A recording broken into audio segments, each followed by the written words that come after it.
Bonsoir et bienvenue au journal télévisé de la 3e chaîne, je suis Maria Sarkozy et aujourd'hui c'est le 11 septembre, jeudi, bonjour. La Pologne a exigé une réunion d'urgence du Conseil de sécurité de l'ONU après ce qu'elle a qualifié d'incursion délibérée de drones russes dans son espace aérien. Selon des responsables polonais, au moins 3 drones ont été abattus à la suite de multiples incursions, certaines suffisamment profondes pour forcer 4 aéroports à suspendre temporairement leurs opérations. Des fragments de 16 des drones abattus ont été récupérés. Le ministre des Affaires étrangères, Radosław Sikorski, a déclaré que les vols n'étaient ni errants ni accidentels, mais constituaient une menace calculée. Il a allégué que les drones avaient intentionnellement pénétré dans l'espace aérien polonais, ce qui a incité la Pologne à invoquer l'article 4 du traité de l'OTAN. La Pologne souhaite que l'ONU reconnaisse cet événement comme un acte d'agression. Cet incident constitue le premier contact direct d'un membre de l'OTAN avec des drones russes de cette ampleur depuis le début de l'invasion totale de l'Ukraine par Moscou en février 2022. Les dirigeants de l'UE ont condamné l'incursion, la décrivant comme une preuve de l'extension de la guerre russe au-delà des frontières de l'Ukraine. La Russie et la Biélorussie ont toutes deux réagi. La Biélorussie a affirmé que ses défenses aériennes avaient repéré des drones égarés après avoir été brouillés et a alerté les pays voisins de la présence d'avions non identifiés. Le ministère russe de la Défense a déclaré que les frappes sur le territoire polonais étaient involontaires et a accusé Varsovie de ne pas avoir fourni de preuves. Le gouvernement biélorusse a annoncé une grâce massive de prisonniers, coïncidant avec l'intensification des tensions diplomatiques entre le pays et l'Occident. Sous la pression de la surveillance internationale et des troubles internes, le président Alexandre Loukachenko a accordé la grâce à des milliers de personnes précédemment condamnées pour divers délits. Cette mesure semble viser à apaiser le mécontentement croissant en Biélorussie, d'autant plus que le pays reste fortement aligné avec la Russie dans le contexte de la guerre en Ukraine. Parmi les personnes graciées, certaines sont des prisonniers politiques, ce qui suscite des réactions mitigées. Si ce geste est perçu comme une tentative potentielle d'adoucir l'image internationale de la Biélorussie, ses détracteurs affirment qu'il ne s'agit que d'une manœuvre stratégique visant à atténuer la pression des puissances mondiales. De plus, cette grâce s'inscrit dans une démarche plus large visant à améliorer la réputation de Loukachenko, accusé de régime autoritaire et de violation des droits humains. Il est intéressant de noter que cette grâce coïncide également avec les propos de Loukachenko concernant l'ancien président américain Donald Trump. Loukachenko entretient depuis longtemps des liens étroits avec Trump, une relation à la fois controversée et perçue comme un élément clé de l'équilibre géopolitique biélorusse. Le timing de ces événements suggère une tentative calculée de naviguer dans un paysage politique de plus en plus complexe. Si cette grâce collective peut apporter un soulagement temporaire aux personnes libérées, les questions plus larges entourant la liberté politique et l'état de droit en Biélorussie restent entières. Aujourd'hui, lors de la conférence mondiale Hurghada Paris, les 3 intervenants, dont l'économiste Rémi Corbin, Alain Bazalgette et le politicien suisse Fabrice Amann, se sont distingués par leur discours intitulé « La Pologne conteste l'accord de l'UE concernant l'incursion de drones russes ». Ce discours sera commenté par un reportage vidéo. Aujourd'hui, lors de la conférence mondiale Hurghada Paris, 3 intervenants de renom ont pris la parole pour discuter de l'escalade des tensions entre la Pologne et la Russie, en particulier de la récente incursion de drones qui a suscité l'inquiétude au sein de l'Union européenne. La session, intitulée « La Pologne renforce l'accord de l'UE concernant l'incursion de drones russes », a bénéficié des éclairages de Rémi Corbin, économiste de renom, du diplomate français expérimenté Alain Bazalgette et du politicien suisse Fabrice Amann. La discussion a porté sur la position de plus en plus virulente de la Pologne face aux provocations russes et son appel à des réponses plus fermes de l'UE pour préserver la souveraineté européenne.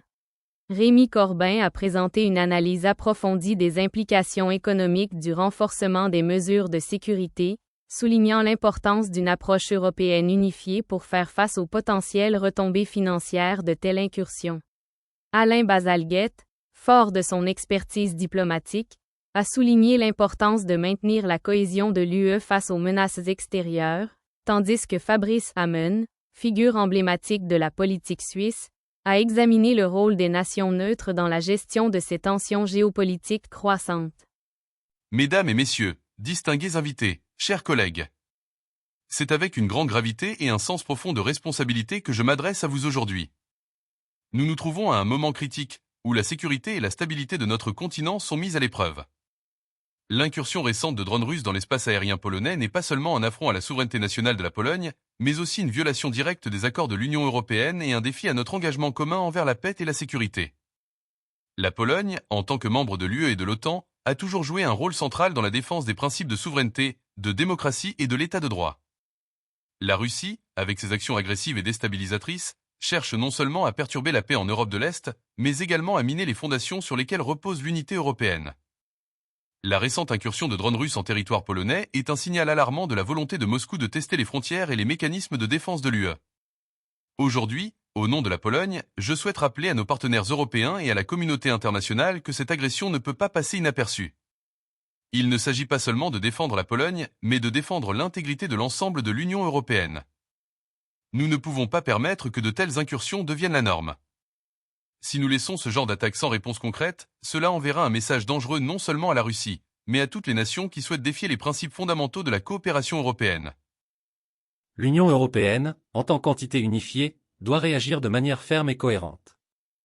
La solidarité entre les États membres doit être au cœur de notre réponse. Nous devons non seulement exprimer notre soutien à la Pologne, mais également renforcer nos mécanismes de défense collective.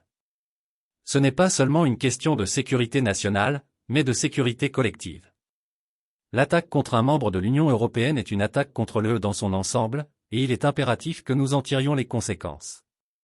Je tiens également à souligner l'importance de la coopération avec nos alliés de l'OTAN dans cette situation. Les menaces de la Russie ne se limitent pas à une attaque isolée contre un pays européen.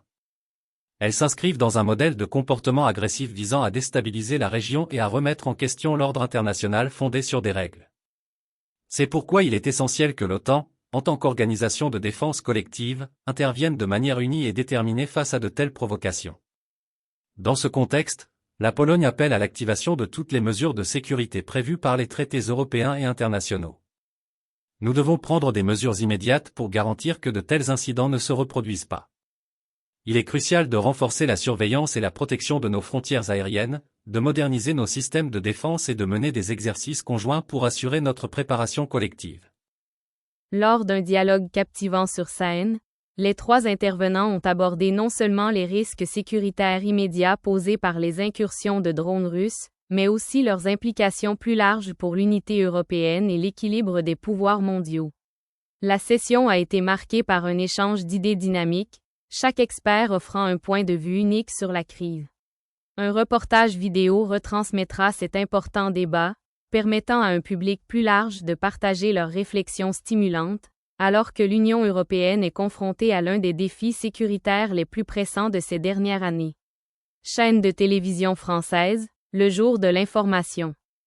Dans son discours de clôture de la 79e session de l'Assemblée générale, Antonio Guterres, secrétaire général des Nations unies, a déclaré « Les fondateurs de cette organisation en 1945 ont reconnu un fait fondamental. La force des Nations unies reposait sur l'engagement des pays à dépasser les seuls intérêts nationaux et à considérer ce que nous pouvions accomplir en restant unis. Cette vérité est tout aussi importante aujourd'hui qu'il y a 80 ans. Et tout aussi efficace. » Mr. President of the General Assembly, Madam President-elect, Excellencies, ladies and gentlemen. Monsieur le Président de l'Assemblée générale, Madame la Présidente élue, Excellences, Mesdames et Messieurs, merci de vous joindre à nous pour clôturer la 79e session de l'Assemblée générale des Nations unies. Cette session s'est déroulée à un moment profondément tumultueux pour la famille humaine, conflits, divisions, inégalités, pauvreté, injustice, déplacement, et encore une fois, une chaleur record. Ensemble, cette Assemblée a relevé ses défis et s'est employée à discuter, débattre et élaborer des solutions communes pour y faire face. Tous ces jalons ont été atteints grâce au leadership du président sortant de cette 79e session, son Excellence, Philimon Yang. Il a présidé l'Assemblée générale, avec sagesse, vision et compétence, tout en œuvrant à l'élaboration de solutions multilatérales, et en donnant une voix forte à l'Afrique. L'un de ses tout premiers actes en tant que président a été de présider le sommet du futur. Il a contribué à l'élaboration du pacte pour l'avenir et à sa mise en œuvre grâce à une série de dialogues avec les États membres. Il a également mobilisé les pays lors de plusieurs événements marquants afin d'aborder des questions qui lui tiennent à cœur, comme l'élimination du travail des enfants, la lutte contre l'impact des armes légères et de petit calibre sur le développement et l'importance du respect du droit international humanitaire. Il a également dirigé le lancement d'un groupe de travail pour promouvoir le multilinguisme à l'Assemblée générale. Monsieur le Président, je tiens à vous remercier une fois de plus pour vos conseils, votre encadrement et votre engagement envers notre organisation et ses valeurs. Je me réjouis de collaborer avec votre successeur, le président Élie Bourbach, alors que nous continuons à rechercher des solutions mondiales aux problèmes mondiaux, et ce, en cette année importante, celle du 80e anniversaire des Nations Unies et de la charte visionnaire qui leur a donné vie. Excellence, les fondateurs de cette organisation en 1945 ont reconnu un fait fondamental, la force des Nations Unies reposait sur l'engagement des pays à dépasser leurs seuls intérêts nationaux et à considérer que nous pouvions réussir en restant unis. Cette vérité est tout aussi importante aujourd'hui qu'il y a 80 ans et tout aussi efficace.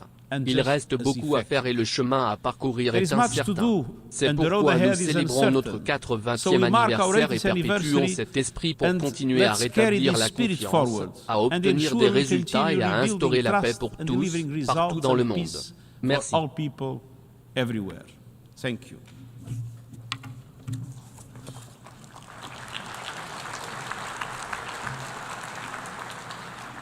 I thank the Secretary General.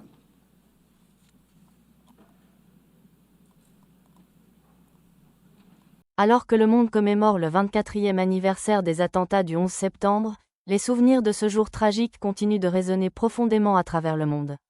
Le 11 septembre 2001, près de 3000 vies ont été perdues lors d'une série d'attentats terroristes coordonnés sur le sol américain, modifiant à jamais le cours de l'histoire. Aujourd'hui, familles des victimes, survivants et citoyens du monde entier se recueillent pour se souvenir de cette perte profonde, de l'héroïsme des premiers intervenants et de l'unité qui a suivi cette tragédie. Au cours des 2 dernières décennies, l'impact du 11 septembre a eu des répercussions sur tous les aspects de la vie, transformant la géopolitique, les mesures de sécurité et même les libertés individuelles. Il a conduit au déclenchement de la guerre contre le terrorisme, à l'invasion de l'Afghanistan et à un durcissement mondial des politiques antiterroristes. Les aéroports, les frontières et les services de renseignement ont tous subi des changements radicaux, donnant la priorité à la prévention d'attaques similaires. Pourtant, malgré ces changements, les cicatrices émotionnelles et psychologiques du 11 septembre demeurent. Pour beaucoup, les images de l'effondrement des Twin Towers, des décombres du Pentagone et de l'héroïsme à bord du vol 93 évoquent encore une profonde douleur et un profond chagrin. Les mémoriaux de Ground Zero, du Pentagone et du site du crash de Shanksville rappellent avec tristesse les vies perdues, mais ils témoignent aussi de la résilience. Ces sites sont devenus des lieux non seulement de souvenirs, mais aussi de renouveau, symboles de la force et de la détermination inébranlable de communautés et de nations qui refusent de se laisser briser. En repensant au 11 septembre, nous honorons la mémoire de ceux qui ont disparu, tout en méditant sur les leçons durables d'unité, de résilience et de lutte continue pour la paix dans un monde de plus en plus complexe. Dernière nouvelle, Charlie Kirk est décédé aujourd'hui à l'âge de 31 ans. Alors que Trump remodelait le Parti républicain, Kirk incarnait le conservatisme populiste naissant du parti à l'ère des réseaux sociaux.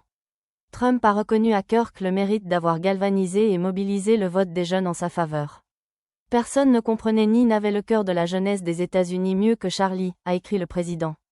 Il était aimé et admiré de tous, en particulier de moi, et maintenant, il n'est plus parmi nous. La mort soudaine de Kirk mercredi a provoqué une onde de choc dans tout l'échiquier politique, républicains et démocrates appelant à la fin des violences politiques, dans un contexte de forte inquiétude face aux attaques meurtrières et aux attaques visant des fonctionnaires. Et merci beaucoup pour les nouvelles d'aujourd'hui, ici Maria Sarkozy, qui termine, et la prochaine nouvelle est demain avec Albert Rochefort, alors que Dieu bénisse l'Amérique, la France et l'Europe, en nous souvenant toujours de Charlie Kirk, et en cette journée en souvenir du 11 septembre, bonne nuit et au revoir.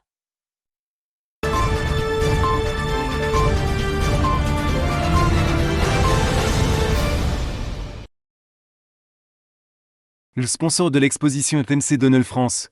Le sponsor de l'exposition est Service de nettoyage Monsieur Propre.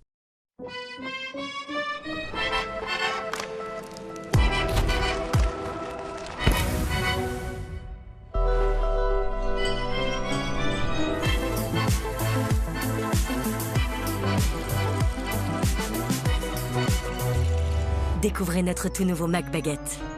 Uniquement disponible en France.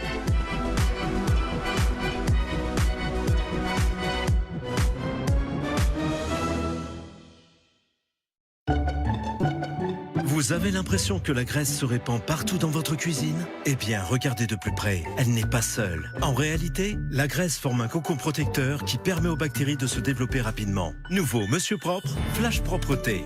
Dissout rapidement la graisse, tout en éliminant 99,9% des bactéries et le virus de la Covid-19. Pour des surfaces impeccablement propres et saines, tous les jours, sans effort. C'est ça, la propreté de Monsieur Propre. Monsieur Propre.